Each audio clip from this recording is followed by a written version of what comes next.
Something I've learned from working with women in metabolic health is that perimenopause tends to arrive as a shock, even when you knew it was coming.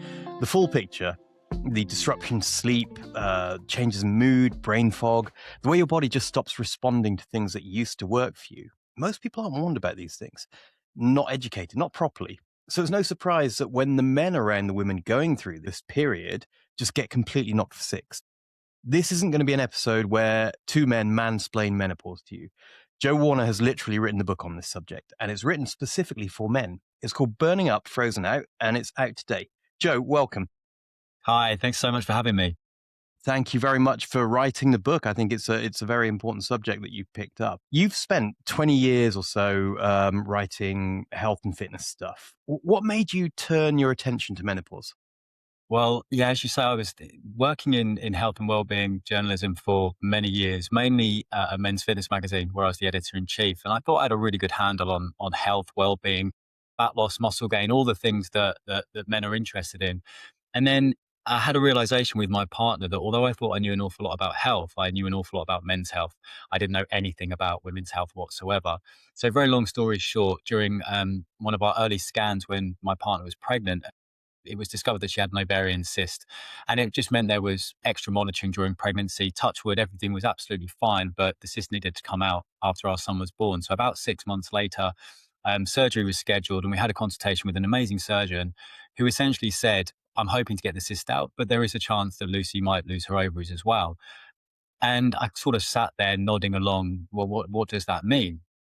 The surgeon said, well, that would be crash menopause. So again, I nodded my head. Not really. I'd heard of menopause, but I thought it was something that, and forgive me for my ignorance. I've tried to educate myself as much as possible, but something that happened to old ladies. It wasn't even on my radar as something that we would have to contend with, let alone crash menopause, which when I did some research, was utterly terrifying. I couldn't quite get my head around it. So in the spirit of trying to help Lucy as much as I could, I went off and did some research, what some brilliant books out there for women about what it was and what would happen, but absolutely nothing for me as a male partner on what I could do. How could I make things better? How could I avoid making things worse?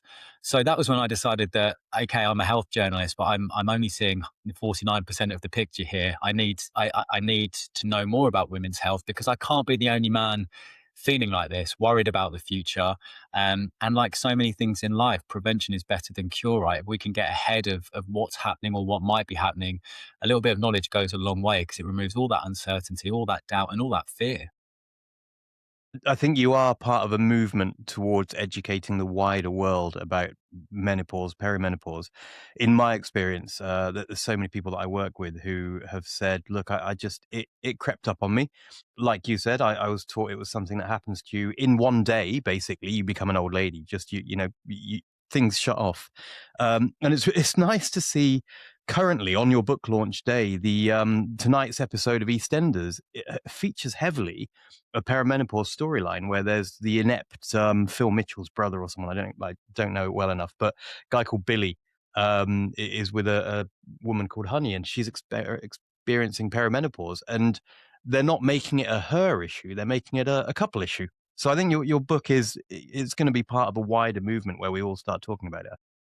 It definitely feels that there has been a movement. I think this started, 10 years ago where women were taking much more interest and very high profile celebrities started talking about it. And that's obviously great. This is a space where we need as many voices as possible talking about it from as many different angles. And the way I explain it, because as you rightly said, it's something that creeps up on women. And there isn't really any education. I saw one stat that 2% of women felt well informed about perimenopause before their symptoms arrived. 2%. I mean, this is where we're at the moment. And the way I describe it to guys when I speak to them is women are suddenly launched into a high stakes game and they don't know the rules. But the male partners are launched into a high stakes game and they don't even know they're playing. And this is where the opportunity, it's a crossroads, right? Either the male partner can understand, support, do everything he can to get you on the same team to get through it. Otherwise, small cracks widen because all of your capacity through perimenopause, most women are operating in their 40s and 50s at 99% capacity anyway. What perimenopause does is it removes the buffer. You just don't have that capacity anymore. And it's so important for male partners to understand that they are in this high stakes game. There's a lot at stake here, but also you don't need to completely overhaul your life to make a difference. It's actually really, really simple, but it does all start with an appreciation of what's actually going on.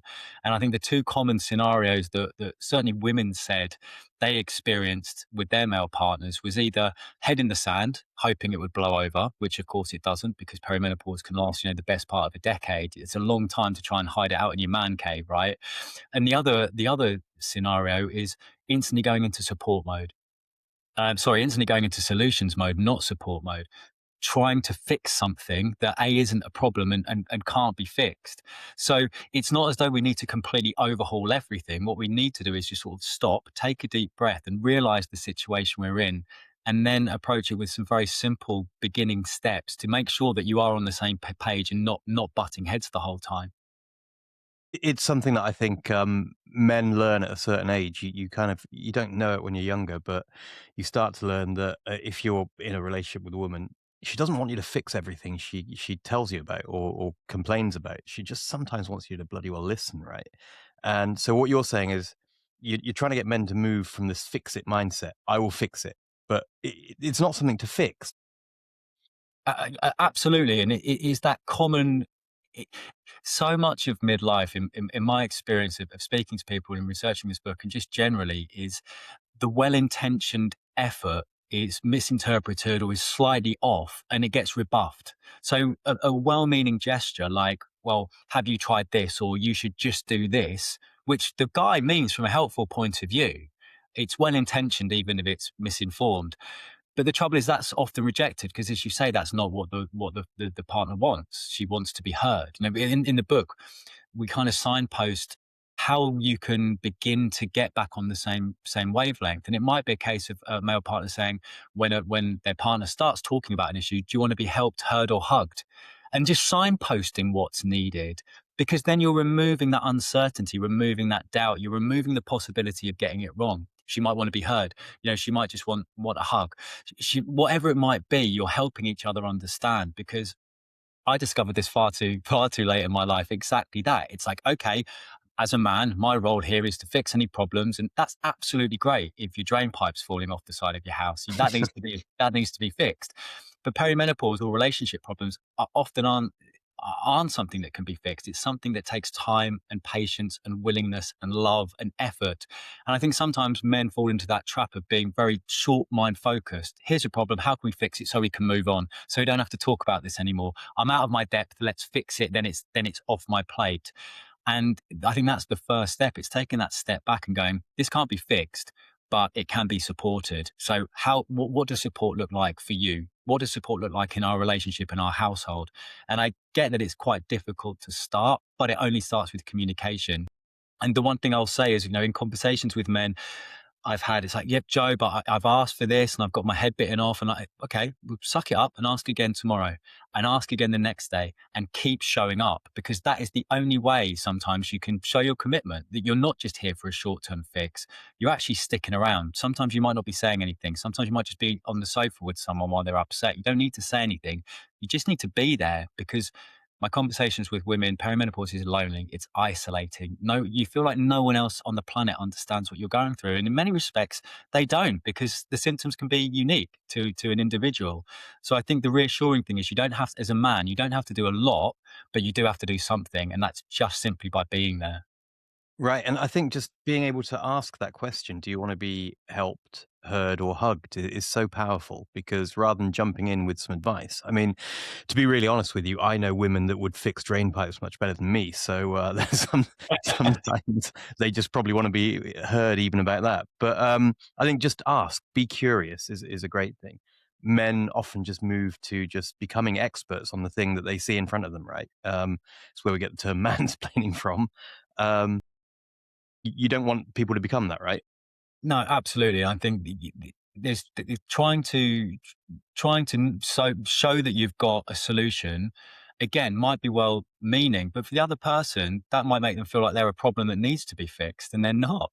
And again, this is the example I keep trying to give of that disconnect, well intentioned, but badly executed, which is why asking for signposts, asking for a steer, it can go such a long way. And I think the other thing as well that men struggle with, and again, I'm not giving, letting them off the hook here, but some of the symptoms of perimenopause are so utterly bizarre that unless you're experiencing them, it's very, very hard to understand what it's like. There's obviously the classic ones that everyone's heard of, the hot flushes, the night sweats, or the mood swings, the brain fog. Most people have got a kind of steer on that. But then you talk about the metallic taste in your mouth, or fornication, the feeling of insects crawling under your skin, the changes of sense of smell. Her body odor might even change. There's so much going on here that if you're not aware of that this can happen, it's very easy as a man or anyone to dismiss it. Oh, it can't be that bad. Oh, it's just a headache. Oh, you're just tired. As we saw you mentioned that EastEnders episode, that GP dismissal, the medical gaslighting is another massive issue where I think male partners can play a big part by going to appointments, by preparing for the appointment. That's something we talk about a lot in the book. But ultimately, it all comes back to that understanding, appreciating that, do you know what? You don't know anything about this. One woman said to me that she had a massive argument with her husband. She's like, I get it. My mum had the menopause. And it's just that way of instantly making that person not feel like they're going through anything different, anything extraordinary. Oh, everyone does it. How bad can it be? Well, it can be awful because the stats back it up. 1 in 4 women go through perimenopause without any symptoms at all, which is amazing. But 1 in 4 also have thoughts of self-harm or suicide ideation. Like, this is not a small thing. This is a massive issue. And I think sometimes those stats are shocking, but you need to be shocked to realize that actually my partner, the love of my life, is going through something I can't imagine. And I have to do everything I can to help because she would do the same for me. Mhm.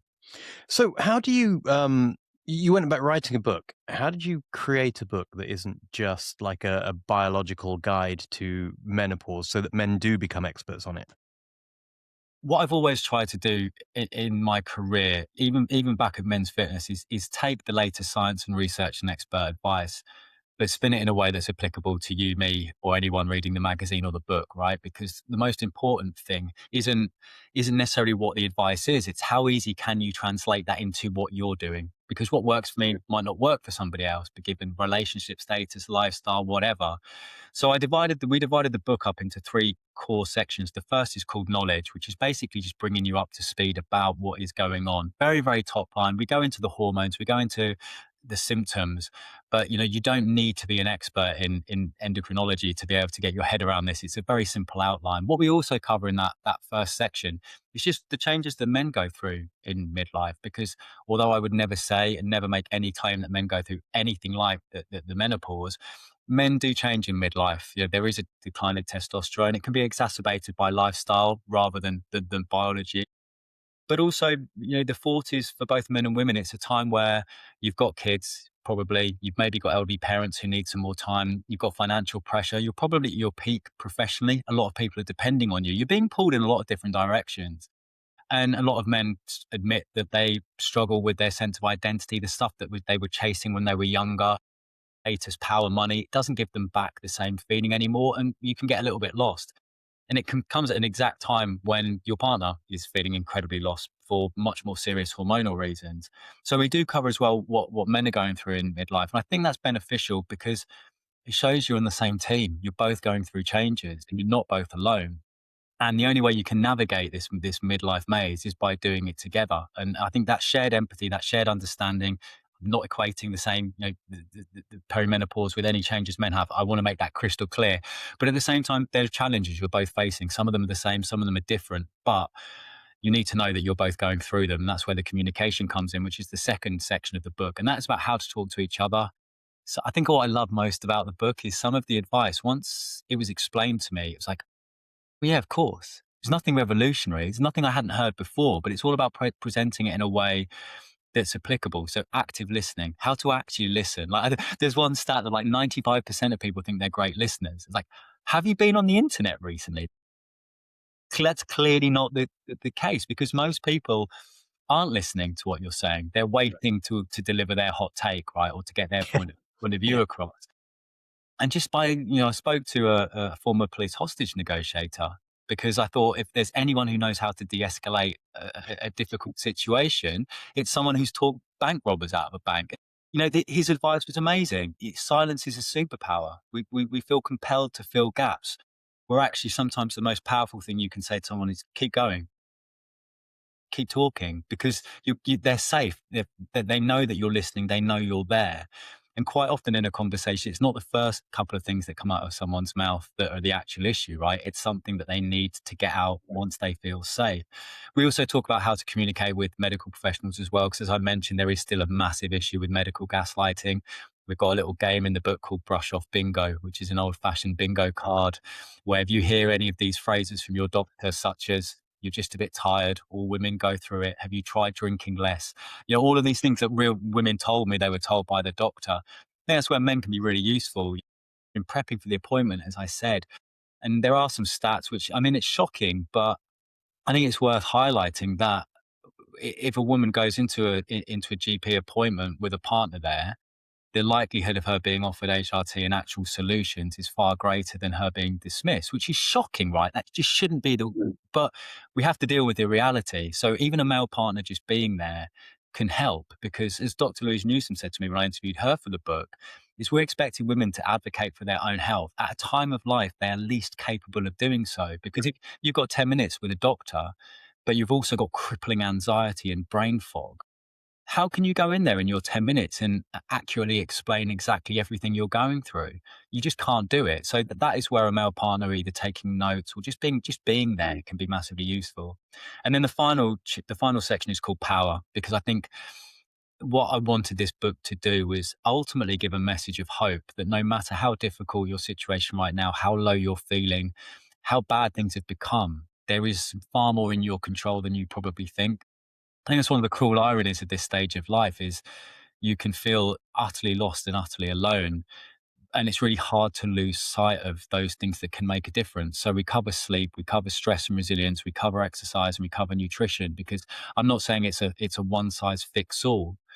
But anyone who goes to the gym or goes for a run or even goes for a nice walk, you feel better afterwards, right? And we make it quite clear in the book that start on one area of your life. You don't need to overhaul everything, but maybe you're really struggling with sleep. So start there. Don't worry about the exercise. Start with the sleep and try and get that a little bit better. Or maybe you're super stressed. So maybe let's try and identify where your stresses are, because I think there's always that tendency of, right, I'm unhappy, and maybe I've gained some weight, maybe I'm worried about X, Y, and Z. Everything has to change. And we all know, because we've all tried it before, it's the fastest way to get to failure, right? So we try to spread it out as simply as possible with knowledge, here's what you need to know, communication, here's how to talk about it, and power, here's what you can do. Right. That sounds like a great way to put it, and I think it's, a lot of the books that I read are very biological. You said it yourself when you look at a book about menopause, a lot of it covers mechanisms, and I don't think that's what a man really needs to know, right? He doesn't need to know the mechanisms. He needs to know, I don't know, if I was looking at a man in midlife who's got a woman in his life who is going through this, he's talking about things like, "I don't get to have sex as often as I wanted to." Is that the kind of thing that you cover?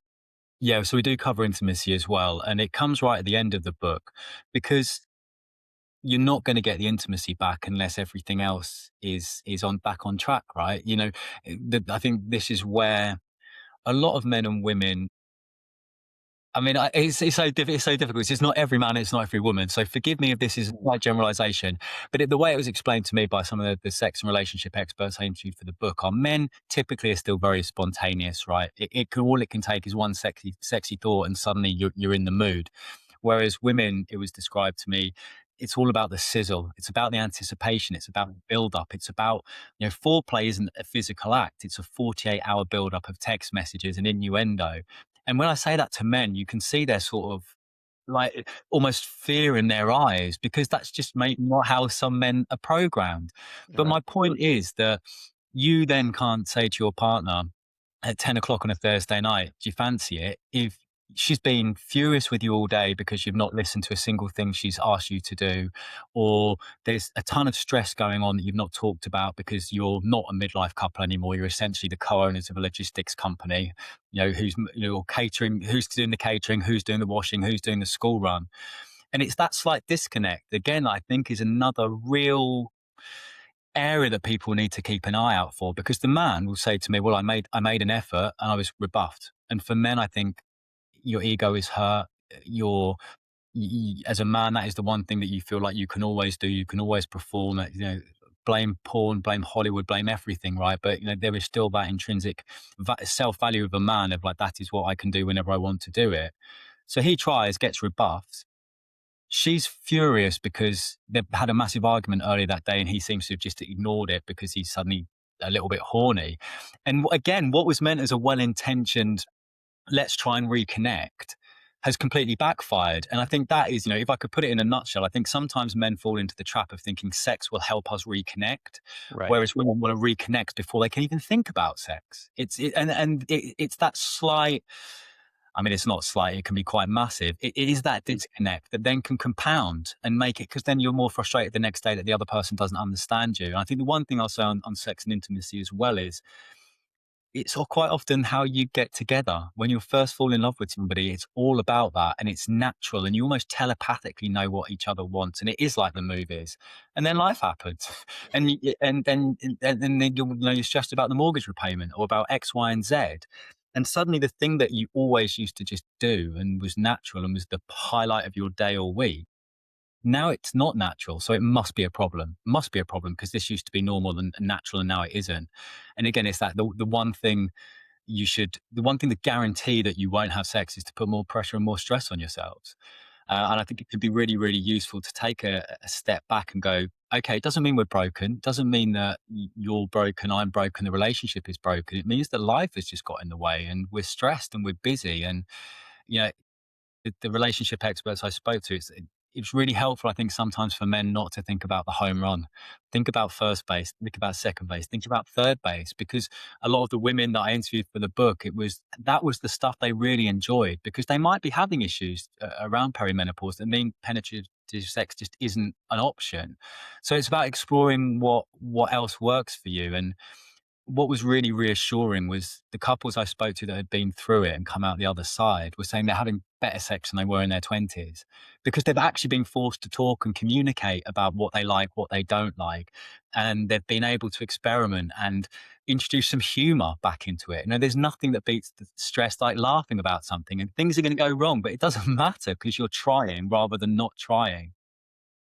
And I think, yeah, I just keep coming back to that message of hope and reassurance that no matter how bad it is right now, it's as long as you don't give up, there is always a way to get it back. But like everything, it starts with talking, it starts with communicating. And we've done some things in the book, just some like little simple games or activities that you can do with your partner to get a better grip on how the other one's feeling, what the other one wants without any pressure, any judgment, any explanation. Because it's funny, isn't it? In midlife, we're really bad at asking for help because sometimes in a stressed relationship, if you ask for help, well, maybe the other person can say, "Well, I'm more tired. I've been doing more recently," and suddenly, like a plea for help has turned into an argument that you wanted to avoid. So it's easy just to keep quiet and just plow on and just like pray for the best, right? But obviously, that is never the best way when communication is still an option.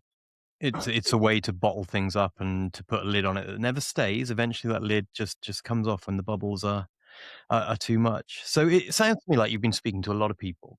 I think going back to the education piece, it sounds a little bit like what you're trying to do is get people to talk to their partners rather than just learn something and have a guide to surviving menopause. I think you've reminded me how much when I was growing up, my education about how bodies change was all like very third person. It was all studies of cavemen turning into whatever, and then you turn into this and that and the other. Semen and sperm do this shit, and I think it's all very depersonalized. And I'll tell you what, when I was at school, I went to a grammar school temporarily, and when I was there, I asked a question, which is a really like normal question in my head now as a dad. I asked, "When does your pubic hair go grey, or does your pubic hair go grey?" The teacher was massively offended. I can't say that looking back at like 10, 12-year-old Lytton, I might not have asked it in a way that made it sound like, "When did your pubic hair go grey?" That kind of stuff, like to me now, it's a legitimate question that like a 40-year-old person has asked me in my adult life, and I was like, well, that's a normal question. Mm, The question's always going to be it depends, right? But it's why is it so crazy for people to think, well, you can't talk about things that are related to. I don't know how deeply personal the science of pubic hair is. It seemed to offend somebody. But then you get into periods, and people are told, look, periods come to girls at whatever age. It's not like, boys don't get taught about periods other than in completely an abstract way, right? yeah, and I don't know how much that has changed because it's been quite a long time since I was at secondary school.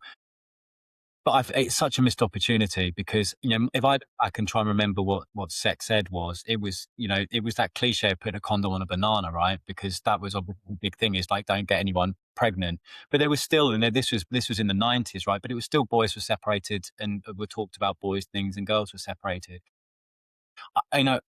I should admit this, but I was embarrassingly old before I realized the intricacies of the menstrual cycle because I thought it was almost like this binary thing. Either she's having a period or she's not, rather than the cascade of fluctuating hormones, which actually would have explained an awful lot about some of my relationships and why we weren't connecting and why sometimes my partner would be really interested in me and other times she would be really furious with little things I did. And it's so easy to go, oh, she's on as from a young man point of view, oh, she's on a period, I'll give her a call in a week or whatever, which is outrageous to think of it now. But it's because I didn't know. I didn't know the intricacies of female hormones. And I'm saying, we don't want to obviously bombard people with a ton of information they don't need. But I think it'd be massively useful for more men to understand what periods actually are and why they can be. I mean, not because I think a lot of men might understand that their partner has a lot of period pain and maybe other symptoms around it, but not all of the emotional stuff, not all the stuff. Why is she in floods of tears? What have I done? And taking it personally. I mean, that's another thing we can talk about is what men can stop doing to make it worse. Is just stop taking it all personally. It really isn't about you. Okay, sometimes it might be about you, but most of the time it's not. And even menopause education, it shocked me to discover that the menopause wasn't taught on UK secondary school curriculums until September 2020, right? Which is mad. So it's not even 6 years ago. And you could argue, yeah, there's an awful lot. And I still don't know to what extent it's actually discussed because obviously for a 15, 16-year-old girl, menopause is a long way away. But we also kind of teach these things in blocks, right? This is periods and this is pregnancy. And we've got to think of it as a whole. It's a continual journey because yes, a boy and a girl won't be going through some of these things until much later, but their mum might be going through it, or their auntie might be having a baby, and it helps. Do you see what I'm saying? It's like how can it's not all about you; it's about what's happening to people around us, and that awareness goes an awful long way. And I think we joke about these things because we don't understand them, and that's why it was so important for me to do the knowledge in the first section of the book, just to get people up to speed. Because I think another thing men are very, very good at is if they don't know something, that can make them retreat. There's not always that natural urgency to, right, I need to go and learn about this. It's like, oh, I don't know about it. How important can it be? But really, to get back to your original question, the knowledge section is there basically to facilitate the communication section. It's you need to know this. Now you know this. Now you can talk about it. And these are the terms to use. And this is why she might be feeling this way, or this is why you might be feeling this way. Because you can't just go straight into the conversation without the context. And I think it's really important to have that top line view of what's going on, what you can't see. Because I think a lot of men think of perimenopause or menopause as a physiological change. And it was explained to me it's an existential crisis. Once you understand that, your partner might be not only kind of looking at herself in the mirror going, who the hell is this person? Because Mhm. she doesn't recognize not just her body, which can change, but she doesn't recognize the feelings. She might be having thoughts she's never had before. One woman said to me almost in tears that I was looking at my kids going, I'm not sure if I love you. Not Right. because of a fault in her, but because her capacity has gone. All the things that used to just water off a duck's back.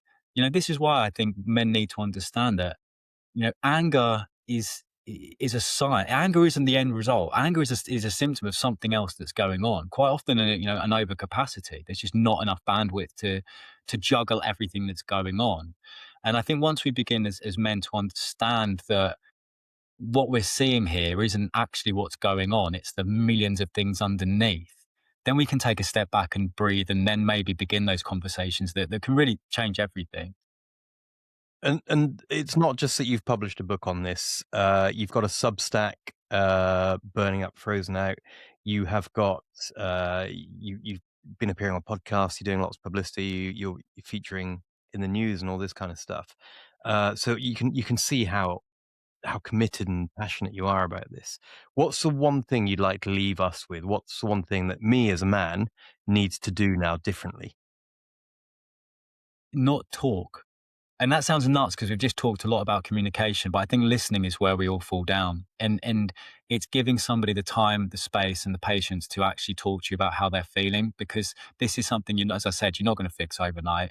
It's going to start with 20 conversations, and maybe they're very, very short at the start. Maybe they don't go very well at the start, but when men take it personally and feel like they've been rebuffed, that's when they disappear. And you don't want to disappear because your partner's already feeling probably quite lonely, already quite isolated.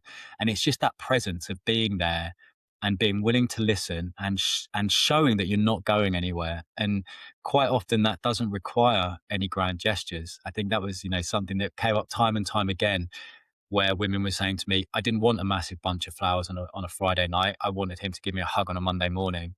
And I think there's so many opportunities where we think we need to go big and we don't. We just need to be present. So I'd love men to just realize that there's an awful lot in their control that they can change, but it all starts with a willingness to not be dismissive, not be in that solutions mindset and get into that support mindset, and realize that it's going to take one day at a time, because it's like so many things in midlife. It's couples don't break up because of one argument. It's 1,000 mini arguments. It's death by 1,000 cuts. And you look at the divorce stats, and I think this is why I am so passionate about this, and why I could talk about it all day, is that 62% of UK divorces are instigated by women in their 40s, 50s, and 60s at exactly the same time that hormonal changes are happening. And 73% of women said that the menopause played at least some factor in the breakdown of their marriage. And this isn't a coincidence. It's a communication crisis. People are falling apart because they've forgotten how to talk to each other. And I get that sometimes you think, right, it's a big problem, it needs a big solution. But my message would be, it doesn't. It just needs you to keep showing up in whichever way, shape, or form is needed. And sometimes I get pushback from women. They say, "Well, I don't have the mental, the mental load is too much. I don't have time to tell him what to do. I don't have time. I don't have the capacity. He should just know." And I totally get that. The end goal should be that we're all doing a much more balanced role in a relationship, right? It's never going to be 50-50, but it does need to be closer to that. So my advice to any man, if you've tried that, do you want to be heard, hugged, or helped, and that's not gone anywhere, is try again. Keep trying, because at some point she will realize that you're not going anywhere. And the final thing I'll say is, what the sex relationship I spoke to said, if you're really struggling on the intimacy, if you're really, really struggling with reconnecting again, do the laundry for a month and see what happens to her libido. Now, I don't want that to sound too facetious, but I think there is an awful lot in that the man turns up with a bunch of flowers from sexy lingerie. It's like, okay, again, right idea, wrong execution. What she really needs is you to be present and to be helpful, and just to show that you care through some of the more mundane daily tasks that she is doing that you just don't realize that she's doing. And you know it's really, really helpful to have some of those tools, some of those games that I mentioned in the book, because it just gives you a way of explaining how you're feeling to each other without that judgment, without that explanation. That's some great advice. I'm gonna go and get some laundry on, but before I do, tell us about what the name of the book, where we can buy it, where we can find you online. So yeah, it's called Burning Up, Frozen Out: What Every Man Needs to Know About the Menopause But No One Told You. It is out today in the UK. It's already out in the US, and you can get it from all of your favorite bookshops, including those online. You can find me on Instagram at Joe Warner UK is probably the easiest way. And the website is burningupfrozenout.com, where you can download some free resources as well that goes with the book. But so thank you so much for having me on. I think, if anyone's listening here and you are struggling, have hope, because I spoke to so many couples who got through this and they are now having the best second half of their life because they've been forced to have difficult conversations and remember, we're changing all the time, right? We're not the same people we were at 20 or even 30. And it's so amazing to realize that you're still in love or even more in love with that person because you've reconnected and you've gone through this difficult period, but you've come out the other side. Thank you very much, Joe. I think you've given us some great advice for both men and women who are going through, one way or another, this experience. And I think if either of you are struggling to understand what's going on and you need help with it, just send them Joe's way, I'd say, or just buy them the book. Burning Up, Frozen Out. It's out today. There's going to be a link in the show notes for you as well. See you next week.